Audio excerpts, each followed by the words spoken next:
Hai. Hello jandaku. Dah tengok dah ni?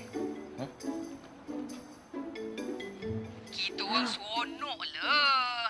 Kawan-kawan kita orang ni semua dah bercucu. Apa makna yang merepek ni? Tu. Nak cucu lah. Nak cucu. Alamak. Masalah besar ni. Memang masalah lah sebab kita tak bagi tahu lagi kat diorang yang dia dah bercerai. Itulah. Okey, Mak. Mak tunggu je. Kita orang nak balik kampung. Surprise! Kejap lagi kita bagi tahu, Kejap lagi kita jumpa. Ya. Okey. Okey, bye, Mak. Assalamualaikum.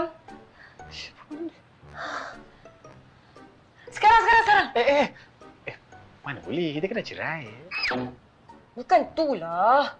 Balik kampung. Tak boleh lah. I balik kat office dah. Mazlan bin Aziz. Sekarang ni dah zaman teknologi, jadi Mak akan tahu daripada video viral. You nak ke Mak tahu dulu? Kita baru je cerai semalam, jadi kita kena bagi tahu sendirilah.